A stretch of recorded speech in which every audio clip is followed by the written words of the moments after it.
Are you a pregnant medical resident, a resident with a family, or are you planning to attend medical school with a family? If so, this video is for you. There's a lack of supportive and reliable information for medical school students and residents with families or applicants planning to start a family during their academic pursuits. So in today's video, I want to discuss 7 ways to balance life and family demands in medical school without burning yourself out.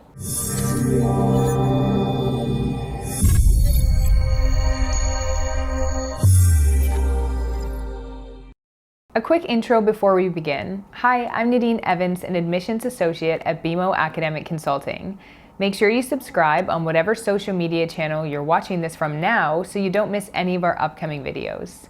If you'd like us to help you get into medical school, click on the link either above or below this video to schedule your free initial consultation. As a quick tip, if you'd like, feel free to use the time codes in the description of this video to navigate to specific sections of the video that you're interested in. Planning a family is difficult. There is no perfect sequence of events, and there is certainly no instruction manual.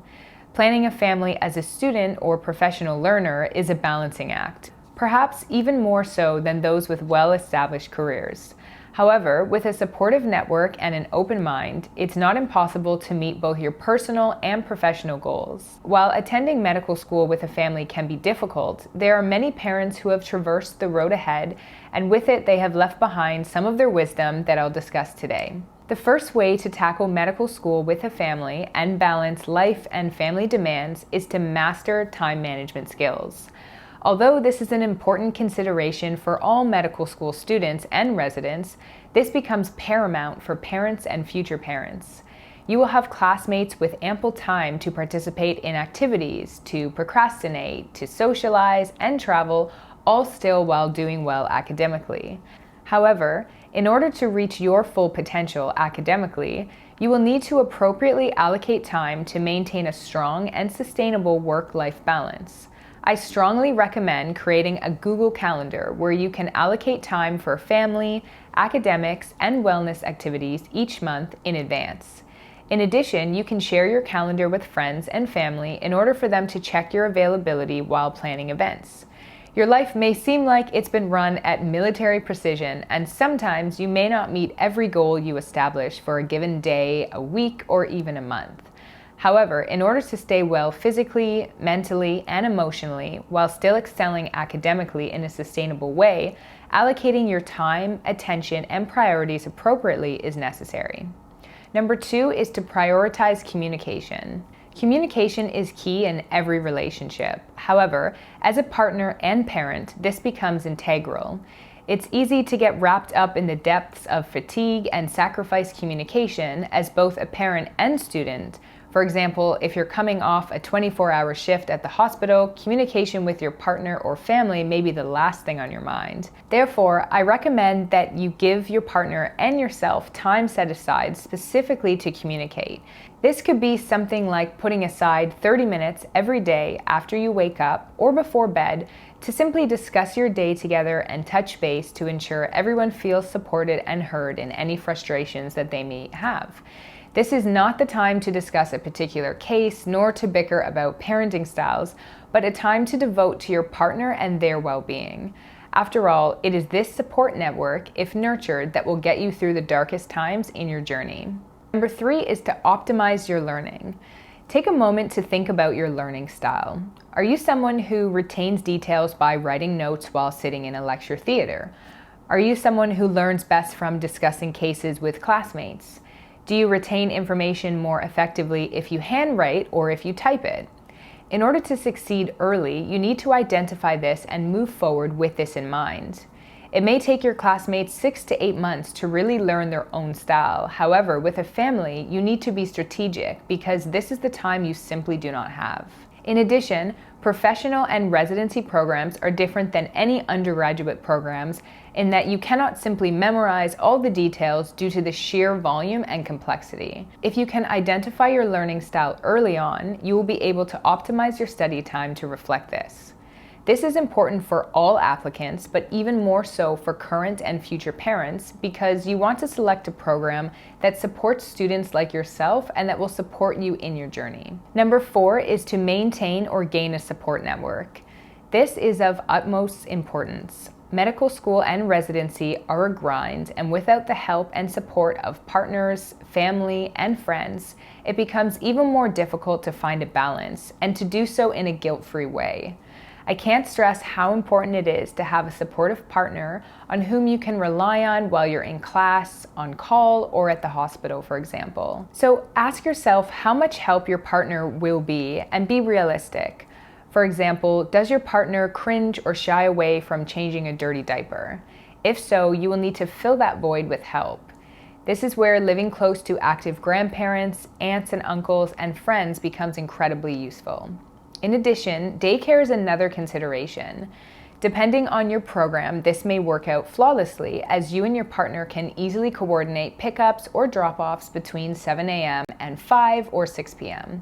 However, in medicine, and particularly in residency, this is not that simple. Your 24-hour shift will start at 7 a.m. and may not end until 7 a.m. the next day. In addition, the hospital is not a very predictable place, and despite your best efforts, getting out on time is not always feasible. Therefore, I suggest looking into daycares that are flexible and prepare a backup plan for worst-case scenarios. If you have a retired grandparent around that can step in at a moment's notice, this is your best resource. If you're not able to rely on family, then you may have to look into hiring a part-time nanny. Another aspect to consider are sick days, as your child will inevitably get sick. You and your partner may be unable to take time off or stay at home with your child, so again, supportive family and backup plans are paramount.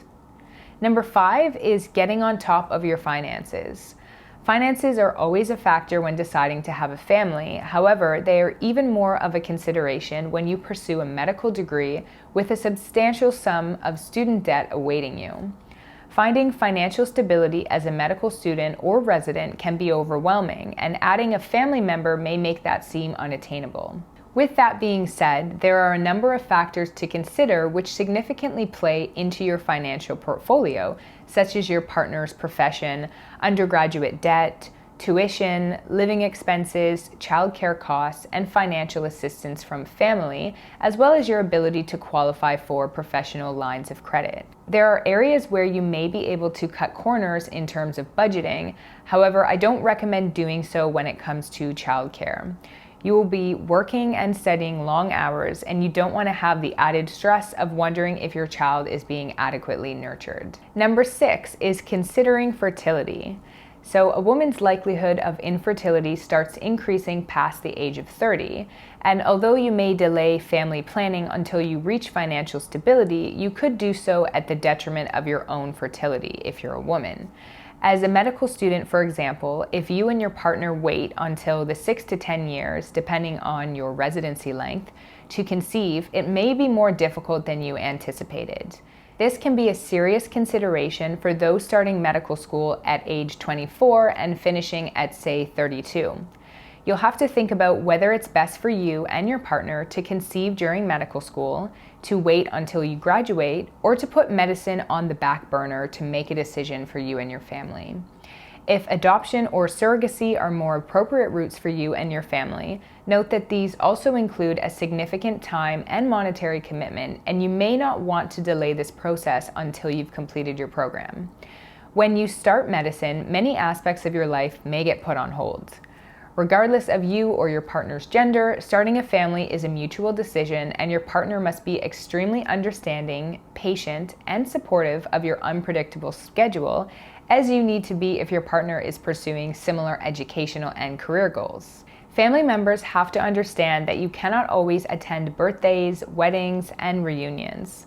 Lastly, your friends must learn that your available time is sporadic, and coffee dates need to be coordinated around exams, shifts, and your other responsibilities. Some moms do decide to have a family in medical school and have found themselves attending residency interviews with a conspicuously large midsection. Despite this, they still match to their desired specialty without sacrificing their own personal and family goals. It's important that we nurture our own personal lives, and especially for those that mean the most to us, because life with medicine alone may very well be lonely and unfulfilling if having a family is what you truly want. Number 7, embrace parenthood. Although your road to and through your degree may be different than your classmates, you should embrace your differences. You bring a unique aspect to your class and a new perspective to problem solving. Your future patients and clients will be able to relate to you on a different level, as you will bring a new level of maturity, experience, and diversity, which will improve your overall relationship.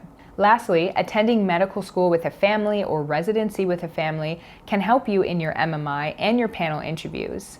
Don't rely solely on this aspect when discussing your lessons and perspectives. However, you can allude to them to bring a unique level of relatability, empathy, and understanding. Ultimately, the road you're on is lengthy, challenging, rewarding, and inspiring. This list is by no means exhaustive, and I anticipate that many of you are already successfully achieving many of these steps. With that being said, it's still helpful to refer back to them in order to remind yourself the important things outside of your chosen career. It is easy to lose sight of your goals and feel guilty about what you are and are not doing as a student and as a parent. Don't lose sight of the big picture and the people that are the most important in your life. You will only be able to achieve your full potential in your career once you and your loved ones are properly prioritized. So hopefully you have a better idea of how you can succeed in medical school with a family or with an anticipated family. This will wrap up another one of our videos, so please subscribe, like, and leave a comment if you have any questions that I didn't cover in today's video. Are you currently in medical school and have a family at home? How do you balance family and work demands? Let me know in the comments section. Finally, if you're not yet in medical school and you would like us to help you get there, click on the link either above or below this video to schedule your free initial consultation. Thanks for watching. See you next time.